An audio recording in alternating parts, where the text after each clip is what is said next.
Angela and I had big plans for 2020. A new stamp in our passports, maybe a bathroom renovation. We definitely didn't expect to be worried about our income. When life takes you out of one comfort zone, your Regions banker has helpful tools and advice to help you find a new one. It's a relief to have a plan for whatever comes next. Make your financial plan at regions.com/bravethebeginning. Regions Bank. Member FDIC. Broadcasting live from the Subaru of Gwinnett studio inside the Sonesta Gwinnett Place Atlanta Hotel. It's time for Gwinnett Business Radio. Gwinnett Business Radio is presented by Regions Bank. Brave the beginning. Member FDIC.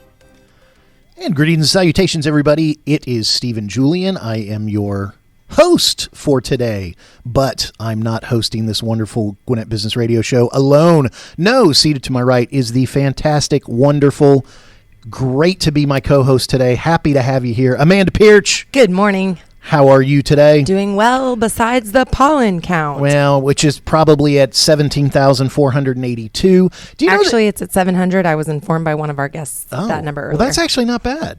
That's actually not bad. Okay, maybe I shouldn't have taken 2 allergy pills. Maybe I should have only taken one. But our guests and our audience will be thrilled by the fact that I've had 2 allergy pills. We'll see if I can keep it on the rails. Hey, before we get to our guests, I want to remind everybody that Gwinnett Business Radio is presented by Regions Bank. We're here to help your business's financial future stay on track. Regions Commercial Banking has a team of experienced bankers in Gwinnett who can guide you in all areas of growth. Get the resources you need so every step can move you closer to your business goals. To learn more, visit regions.com/commercial-banking.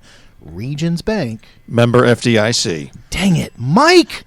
Mike's our producer. I thought I was going to get away with it and get my dramatic pause. He still won't let me do the dramatic pause. That's Stephen's favorite part of that region. I've never gotten to do it. We'll try to do it next time. Hey, you guys didn't come to hear my dramatic pause. You came to hear the guests, and we've got some great ones. We have Steve Cooper from Cooper & Company General Contractors. We also have Jackie Martin and Jennifer Gross from BMore Learning. We're going to start the show talking to Steve Cooper from Cooper & Company General Contractors. Steve, thank you for being in the studio. Thank you so much for having me today. Yeah, absolutely. Cooper & Company General Contractors. Very descriptive name. A lot of people know that you do contracting, but tell everybody about the company, how long you've been here, and specifically what type of contracting work you guys do. Sure. Let me give you history about our firm. Our firm was started back in 1967. In this May, we'll be in business for over 54 years. I grew up in the construction business. My father was in the construction business. My grandfather, you can say that construction is in my blood or running through my veins. But our firm, we do a lot of different industries in the Southeast. We're licensed in all the surrounding states, but we service religious facilities, K through 12, offices and warehouse, poultry, and industrial work. I always like to tell people various landmarks that we do our projects in throughout wherever I'm speaking. Right. Okay. So here in the Gwinnett County area, we're broadcasting live from the Subaru of Gwinnett studios inside the Sonesta Atlanta Gwinnett Place Hotel, lovingly known in the history back when Cooper was started. When it came out, it was the Gwinnett Marriott originally. Yeah. So what kind of landmarks right near our studio are you guys responsible for? So I'm going to try to remember these. I'm going to start with right across the street. It's Bahama Breeze now, but the original project was the Pleasant Hill Road Baptist Church. Nice. Wait a minute. Bahama Breeze used to be a church? It was. It went from saints to sinners. We'll let everybody decide which was first and which was last. Yes. Right? That building has maintained its integrity structurally for quite a while. I'll say it's still standing, and it seems to be in good condition. Yes. So despite the built correctly, the pivot from a church to the restaurant. Oh, man, it's going to be hard to top that. So you started with Bahama Breeze, which was a Baptist church. What was next? About a further mile, I guess would be north, would be Ferguson Elementary School. Absolutely. Know it well. I'll continue with the schools. South Gwinnett High School, Central High School, and just recently Lilburn Middle School. Yeah. Lilburn Elementary School. As far as public utility, that's another sector we do. Yeah. The Norcross Library, Duluth Library, Bay Creek Police Station, Fire Station 15, the fire training station in Gwinnett County. And I noticed on your website, one of your pictures was the historical Gwinnett County Courthouse. Yes. We also renovated that back in the early 90s. Wow. Man. Good eye on our website. I like that. I want to ask you really quickly, Steve. Now, you mentioned that construction was in your blood, that you grew up in the industry. And I recently saw a beautiful piece on LinkedIn, where we are connected, about your father, Ted. So I know that you've been in the industry for a while, but you kind of jumped into the driver's seat in 1992. Tell us a little bit about that experience as a youngster, kind of cutting your teeth in the field with your dad. Sure. So my father, he always was training me for the position I'm in today. And when I say that, when I was 3 or 4 years old, me and my brother, Jim, he had us playing in the sandbox with the Tonka toys and the Lincoln logs and Legos and all that other good stuff. But he always brought me up in the position to know what is happening in the construction field. And I tell everybody this story. For the longest time, I was in high school and in college, and he had me on the job sites with a broom and a shovel. And that's all I did for 2 or 3 years, was push a broom and sweep up trash. And I was so mad at him. What is he doing to me? Why am I doing this? But I realized he was training me and getting me ready for the real world, because if you don't know what's happening at the bottom, you can't run things at the top. And I would imagine that wasn't the only, you didn't go straight from there to heading up projects. I would imagine in your history in the company, you've probably done almost everything, if not every type job that anybody you ask to work for you has done. So that's correct. So bringing up just a little history on myself, I was been a native of Atlanta all my life. Grew up in Stone Mountain, Tucker area. Went to Southern Tech, which was now Kennesaw State. It's been changed over several times. But I got my degree in construction management. And I tell everybody this story. When I went to Southern Tech, I was a second graduating class at Southern Tech. Wow. And 3 people graduated with me. And people say, well, how did 3 people graduate with me? And I said, well, at Southern Tech, the first class I took was physics. Passed physics. And I'm like, man, I'm done. But then I realized I had to take physics 2, 3, structure analysis, statics, wood framing, concrete, steel. And my peers became much fewer and fewer as I went along. But I was very fortunate. Graduated in 1989. Met my wife at Southern Tech. Everybody asked at Southern Tech, what are the ladies called? And back then I said, those ladies are called anomalies. And kind of a physics term there. That's good. I like that. And in addition, a pretty lady, that's called an oxymoron. But that's part of the reason I passed all my statics and structural classes. Was my wife was sitting next to me. I was able to get through that. So I learned at an early age how to use my communication skills. Yeah. And since then. And how to leverage a relationship. Yes. There you go. But very fortunate. I have 3 daughters. All of them are engineers. One of them, my oldest one, Chloe, she works for Jacobs. She's an environmental engineer. My middle daughter, Channing, she works for Nelson. She's an architectural interior designer. And my youngest daughter, Lily, she's at Georgia Tech and a future aerospace engineer. Amen. So go Jackets. Along with construction, I'm told what to do a lot, so it's easy to work with people in construction. So here in the story of kind of your upbringing and how you came into the business, you automatically made sure and mention your daughters and how they're doing various engineering projects. I would imagine the way you were raised and the way you were raising your family, that has to go over into the culture that you're building at Cooper & Company. So talk a little bit about the culture of the people who work for Cooper & Company. We heard about you pushing a broom. How about the people who are now pushing the brooms and doing the other jobs?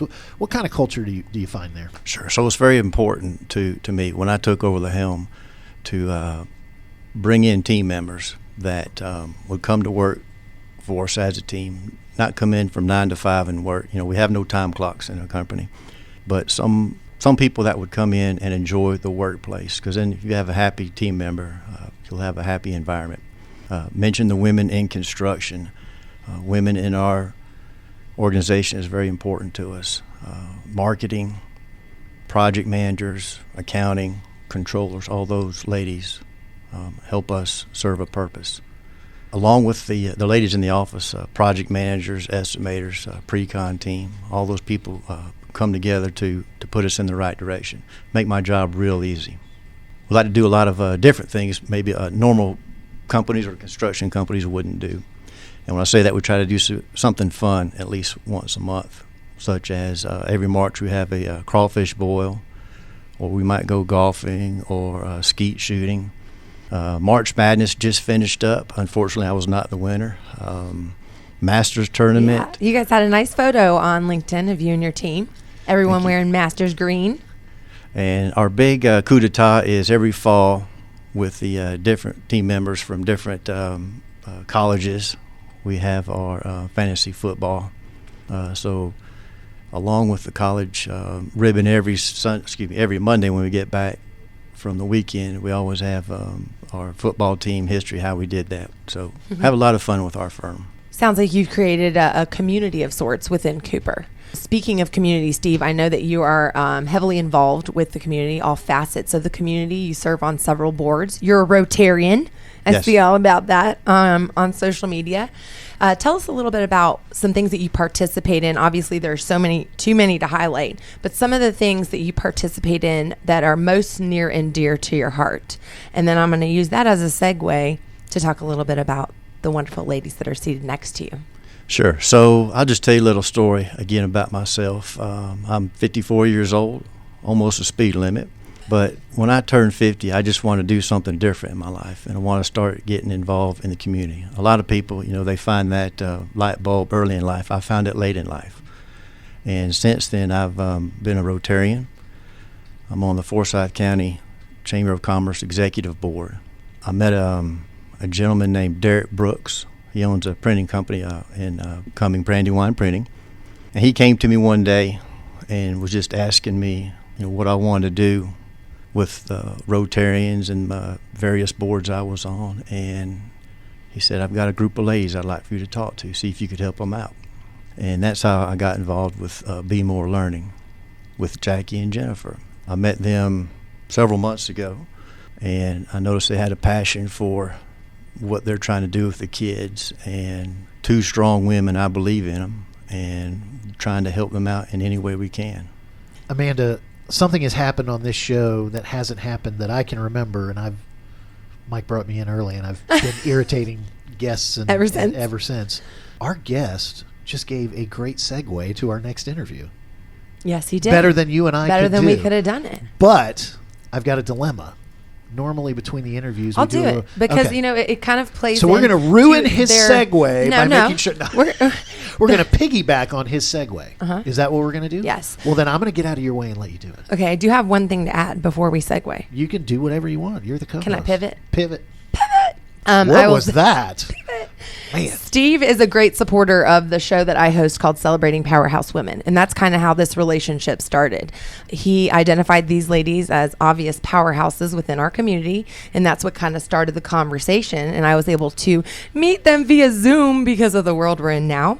And we were able to find that one thing that we all share, and I know you do too at this table, is our devotion to serving our community and service to others. So I would say that that's kind of a loving thing that we do through service. Yep. And you know what else? What? Tell me about love, Stephen. No, you tell me about love, Amanda. Love is what makes a Subaru. Enjoy savings and a hassle-free experience at Subaru of Gwinnett, where people sell cars. Visit Subaru of Gwinnett.com and join their family today. If you're already a Subaruist like Mike, check out their Facebook page for the latest news and offers with their community events. That was fantastic. So I will now finish the great segue that Steve set up for us, and I would like to welcome to the show Jackie Martin and also Jennifer Gross. They are both with BMore Learning. So the very first thing you guys have to do is one of you has to tell me about BMore Learning and what you guys do. Oh, I'm glad to do it. Thanks for letting us share a little bit more about what we're doing. BMore Learning is a life and workforce readiness program for high school students. Really, even out of high school and into college, somewhere between 15 and 25. We have developed a curriculum and programming that can come alongside schools or universities to prepare the students with not just the academics. I think they're getting great academics here in Georgia, incredible school systems we're surrounded by.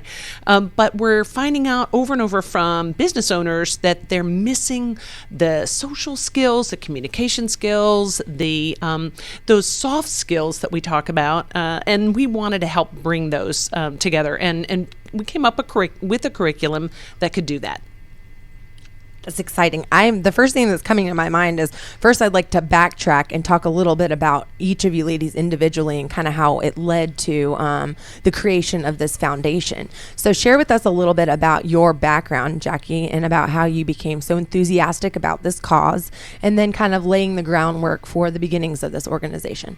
Great. Well, the last 25 years, I have been in the training and development arena for adults. So whether it was in my own company, it's called A Matter of Motivation, or whether it was with the university, I'm a continuing ed instructor up at UNG. And so I'm helping really in those professionals that are already in the professions and they want additional training. So as that was going along, it became pretty obvious that there were some gaps and some areas. And I just kept thinking, what if we could back that up a little bit? What if we could find a way to, instead of waiting until they were 35 and had been passed over for 3 promotions and didn't know why, how can we come alongside the students before they arrive there and give them those kinds of skills? So it's been years, decades of helping in the business arena. Since I'm an entrepreneur and business owner myself, I'm living it. Mm-hmm. I have a team. We work together. Some of the things you were talking, I love Steve's culture he's got going on there. Always a good role model. But those kinds of opportunities business owners are constantly looking for. And again, the earlier we can start that kind of information and education, the better. What are some examples of the skills that you, that you equipped the participants with? Well, they come in 2 big categories. One is social emotional. Mm-hmm. So things like, how to fail. How to fail and pick yourself back up, how to take risks, how to, communicate with people in a confident way, but not just with other people, communicate with yourself. So the social emotional, but also tactical practical. So things like how to navigate if your GPS goes down. I mean, how to read a map. Those kinds of things aren't, maybe financial fitness, because we're switching to the technology has come alongside the ways their parents did. Banking is a totally different like balancing a checkbook. They may never have to learn how to write a check. Well, they don't even know how necessarily have to sign their name. Yeah. I mean, now that we have DocuSign, even important documents that you would, or checks and things like that, they don't even have to know that. So we need to bring up to speed our training, but we need to find ways to give them those tactical things like how to cook for themselves, how to do laundry, things like that. You wouldn't even believe how many men out there still don't know how to do that. Bless it. Proud to say all 3 of my boys know how to do their own laundry. All right, that's Jackie awesome. Martin is the founder of BMore Learning, and Jennifer Gross, you are the Director of Community Engagement. Yes. So the founder has done a great job of casting the vision of what you guys do. What I'm going to ask you is, what are the different ways that BMore Learning has been able to engage the community? I'm imagining there's, of course, approaching high schools, approaching colleges, and now approaching, businesses.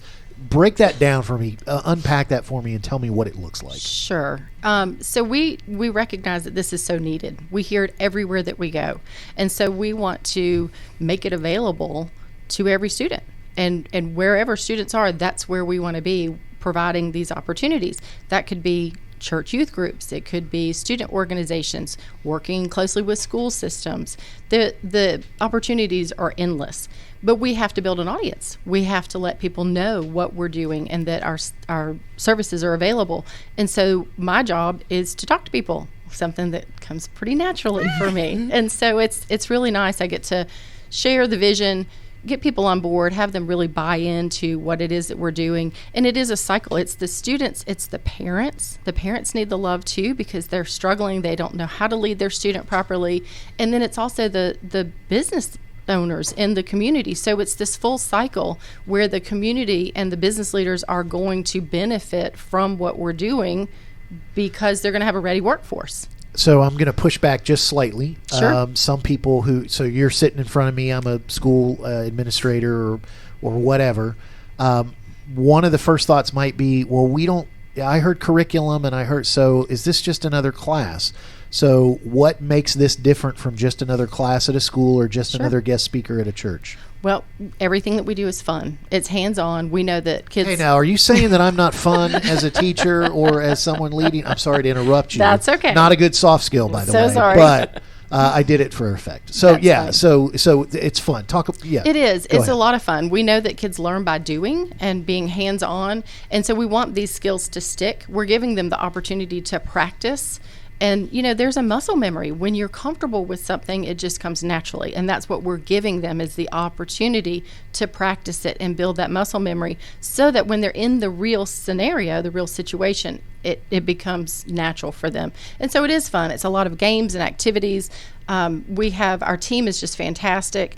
I do not lead many of the training sessions because I'm already too old for that, but we have a really young, vibrant, 26-year-old who leads a lot of the trainings. The kids love her. They really, really relate to her. And so we really try to stay as current as possible with the opportunities and the activities and games and things that we're able to offer. So a typical engagement, is this something you guys are looking to do ongoing? Is it, okay, so it is, hey, we want to be part of the after-school program or part of someone that, Correct. So talk about Well, that.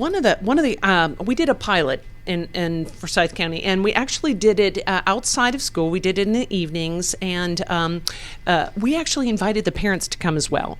At first, we thought we're going to do this for the kids. It'll all be hands-on, a lot of fun, more like a boot camp kind of thing. So we invited the parents, and we didn't realize, but all the parents came. Every one of them wanted to be there. Yeah. So we thought, we need a curriculum for them. Well, we turned out to have over 200 people come 4 different times. And so we decided we'd condense that to make it like a Saturday event where the parents and the students would come. The parents would be with other parents talking about, the ways that they can manage situations, and the kids can do their things and learn all of the practical, tactical, and social, emotional.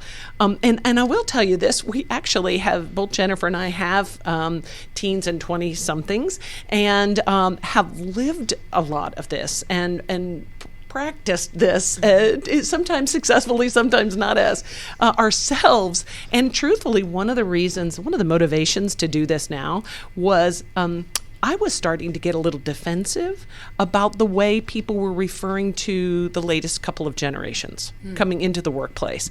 And I was starting to bristle when I'd hear, kids these days. It started to bother me and thinking, wait a minute, okay, if they're talking about, they're now talking about my kids, and I'm realizing I'm getting defensive. And so that meant, what am we missing? What am I missing? And so this is very personal. Jennifer's still got middle school and high school, and then one in college. I have 2 out of college now. So we've lived it. And so part of this is bringing what we found in real life. We're aligning with other experts so that they are bringing their expertise to what we're doing. And that's kind of how all of the messaging was put together. 200 for your pilot launch is a fantastic turnout. I was reading here in your brochure that the program affirms their feelings of pride in the work that they have done as parents, meaning the part of the parental program. I can only imagine, and I'm not a parent, what they might feel like because, yes, they might be putting themselves and their children there to enhance their student experience, or B, some of these parents might feel that they are inadequate in these areas and they are humbly bringing these kids or the students to you all to help with the things that they simply can't do themselves. So talk a little bit about the dynamic of the parents and the kids or students. Am I referring to the collective appropriately? And maybe, like the feel or the vibe when everybody was together. Am I wrong in that prediction, or is that kind of the mix? No, you're right on. And in fact, what we found was the parents that would look at what we had to offer and say, yes, I want to sign my student up for that, were usually had a level of concern. Either their student was more introverted, so they were worried that they weren't able to communicate as well as they knew they should be able to, or their student seemed to be heavy in academics and didn't have the social exposure. There are a lot of great organizations and clubs within the schools. Those students that are involved in those kinds of activities, or FBLA or DECA and things like that, they're probably getting a lot of what we're already sharing. But they make up a very small percentage of the total student population. It's the rest of the kids that don't have perhaps exposure to that. And usually it's the parents who are a little worried. Their kids behind a screen all of their spare time, so they want them out from behind the screen, or they feel like they don't feel confident that their student, if somehow they had to be out on their own and independent, that they could do it yet.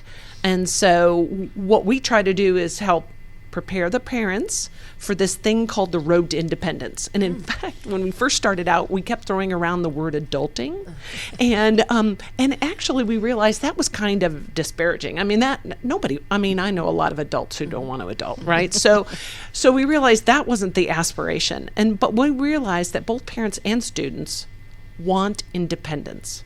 They all want their student one day to be standing on their own 2 feet, and the kids want it too at the level that's appropriate for them. So that has been our goal, is to just sort of build that journey to independence and give them the tools, the parents, so they can, truthfully, I'd love this to be a generational thing, so that parents now, as maybe they're teenagers now, they're learning how to do this with their own kids in the future, and that we just improve parenting confidence so that they can take care of these things going down the road. That makes sense. Listen, I would encourage everybody to go to the, we're going to give the BMore Learning website.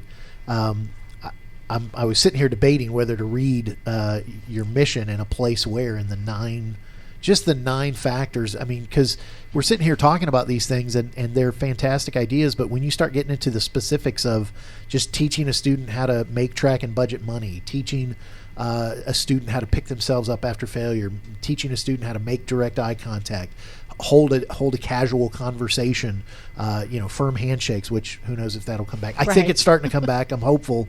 I'm sick of knuckle bumping. But recognizing their own strengths and values. It's not learning how to be an adult. It's self-skill and self-aware, and then how to kind of hurdle through the journey of life without knocking over everything, right? That's really personal development. Yeah, just personal and skill development. Fantastic. I actually heard someone refer to life skills as human skills. That it's not actually life skills; it's human skills. I like that. I like that. Okay. I wanted to say, Jennifer, and I apologize because I warned you before the show that I do this water booking thing with the topics.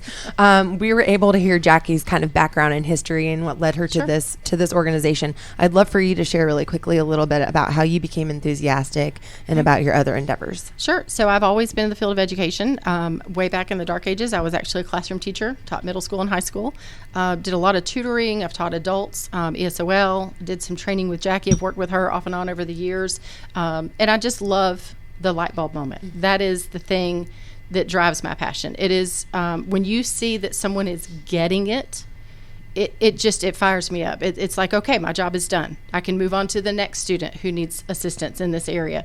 And that really is what this is all about. And so it's right up my alley. It's like everything that I've ever done has come full circle to lead me to this moment at this time to fulfill this purpose. Mm-hmm. And that feels amazing. Yes. And that light bulb moment, what we're providing, it's like we're bridging the gap. These kids have these amazing academic skills. They've got pathway skills. Kids are learning how to weld in school. And code. Hello. Exactly. Yeah. But there are some things that are missing. And so it's almost like we're running in the background. Like a computer has software that runs. And so all the things in the front are able to work properly. And that's what we're doing. We're providing the stuff in the background so that the stuff in the front can work properly. A student can't be successful with those skills if they can't even hold a conversation, if they can't introduce themselves, if they can't fill out an application and have an interview. And so it's an important position. You guys, you mentioned obviously wanting to get to know the schools, and you want to get to know places of worship, and you want to, so these community centers and these public places. But I've heard you mention DACA. Is it also a chance of partnering with a junior achievement of DACA, future leaders, business leaders of America? Is that, or is it trying to latch on? Not latch. That sounds a bad word. Is it trying to tack on to what they're doing, bring something that they're not necessarily covering? Well, that's actually where we are. We became a 501c3 nonprofit this past July. So in the middle of the pandemic, we officially became a nonprofit. So we're getting our feet up under us. We know what we have to share. We know what our pilot did. We know the different organizations we've already been helping. But right now, we're looking for the best way to reach the students. Obviously, we're all with COVID. And then there was COVID. Right. And so yes, I think coming alongside the school system, sometimes that we've entertained that and looked into different ways we can do that. Summer camps, for instance, through our Parks and Rec, we're going to have a few camp opportunities, so there'd be an all-day Saturday for the students in that environment. There are just a ton of different ways the same message can be delivered, and it can have the parent component or just the student component, or both. And right now, we're actually running a series of webinars that are for parents, because we realized we did try this fall to do a web-based Zoom call training for the students, and they were already over it in the first semester. So that we knew wasn't going to serve them well. We want them out from behind the screens. But we realized the parents were still operating that way at work. So we are in the middle of a 4-part series that has guest speakers that is helping parents move their kind of confidence along and skill base right now. So we're trying all different methods to reach the best way to do this going forward. Is there a cost associated with the programming? I don't expect to disclose the number if there is, but obviously you mentioned 501c3, and I think all of us here at the table are familiar with finding funding for a nonprofit and what a booger that can be out there in the marketplace, especially today. So my question is, how is this supported? And then I guess, is there a cost to participate? Yes. So 2 things. One is Steve has been so gracious to join our board, and part of their mandate is to help us build this in such a way that we've got the support of the community and some of that funding, grants, different areas that we have yet to explore. There's just a handful. I mean, we are as grassroots as it gets. And so they're going to be take on a big part of that. Yes, in the pilot we did have a per family, a parent and student, or 2 parents and a student fee that they would pay for the whole thing. And that would include all the materials, the instruction, and the food and things like that, so that the kids could experience the whole thing. Very nice. And I guess that's kind of proof of concept. If people are willing to invest financially, then obviously they're there for a purpose.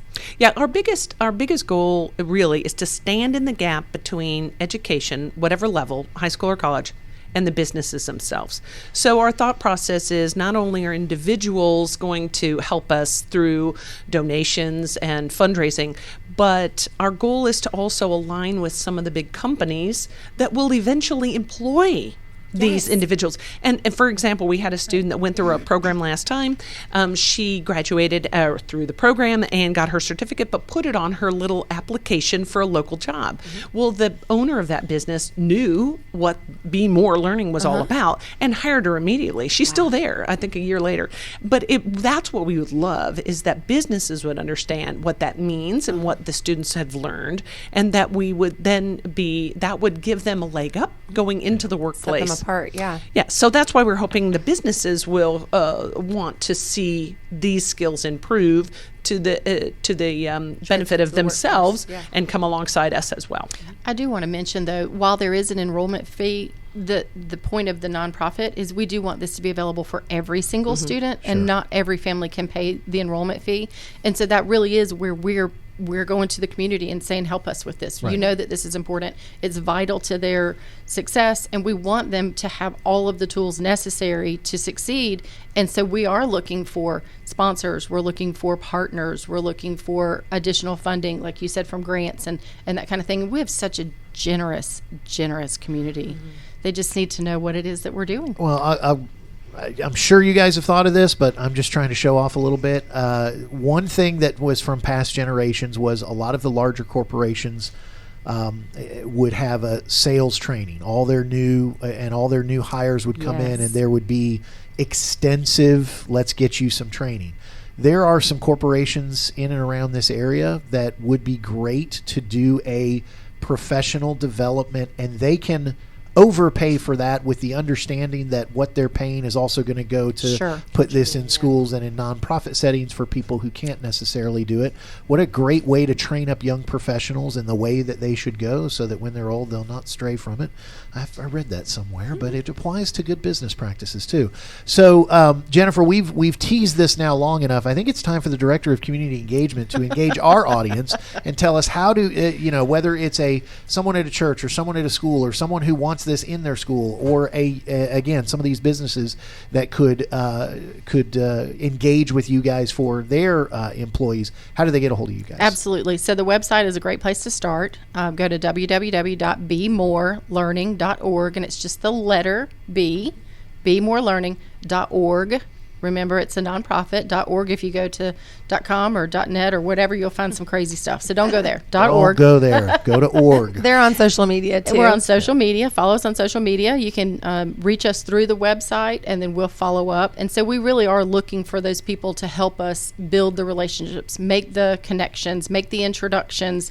There are people that care about this. They just need to know how to get involved. Right. And so that's what we're looking for. We're looking for the civic groups. We'll come talk to the civic groups, Rotary and Kiwanis and Optimist Club. And they all have youth organizations that they sponsor as well. So that's another avenue that we can pursue. We're willing to do the work.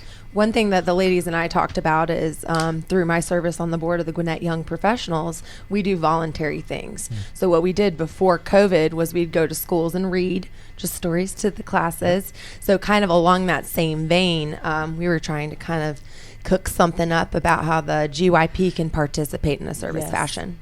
I like it. That would be great. And Steve, I want to bring you back in for just one quick question to kind of wrap up here. They mentioned that you have kind of engaged with the board. How's that experience been for you as a business leader in the community who you said in your own interview is trying to get more involved in the community and came to the party maybe a little bit late? Those are your words, not mine, so don't get mad at me. But, how's your experience been with BMore Learning? So this has been a great experience for me personally.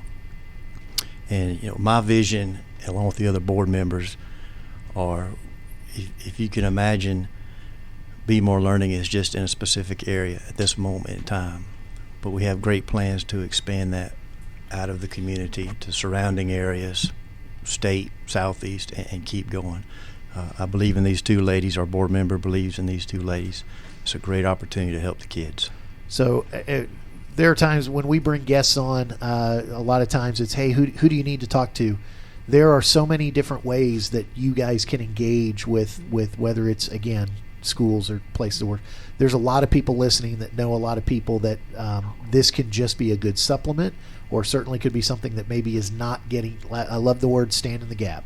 So you guys are there to do that, and hopefully this and other opportunities, you guys can find your way into other organizations. So Jackie and Jennifer, thank you so much for being here. Thank you. Thank you for what you're doing, and thank you for recognizing the need and taking that first step in order to mitigate it.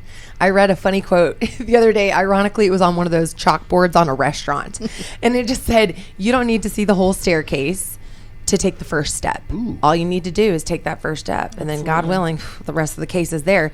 But literally, that's what you guys did, especially in your triumph through the COVID times that we're still in.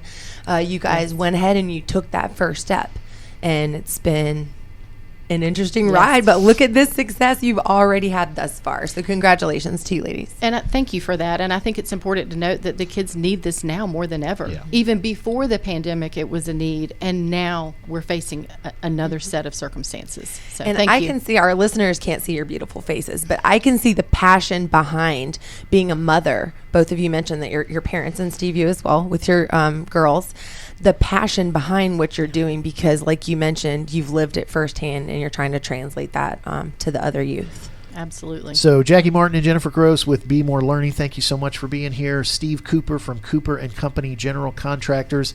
Amanda, before we get out of here, I think you have one more read. But by the way, that chalkboard, that was a really big chalkboard, all that stuff you just said. It was. Do you know what? It's at one of my favorite local Duluth eateries called Goodward Brewing. Nice. Well, there's another local place that you love to talk about. And if you happen to be connected with me on social media, but first let me plug our social media. You guys, thank you for joining us today, and be sure to stay connected with us on Facebook, LinkedIn, Twitter, and Instagram at Gwinnett RadioX. And if you are connected with us, you see that we are a proponent for our favorite bagel shop called 101 Bagel Cafe. They're in downtown Duluth, and they offer boiled and baked New York styled bagels.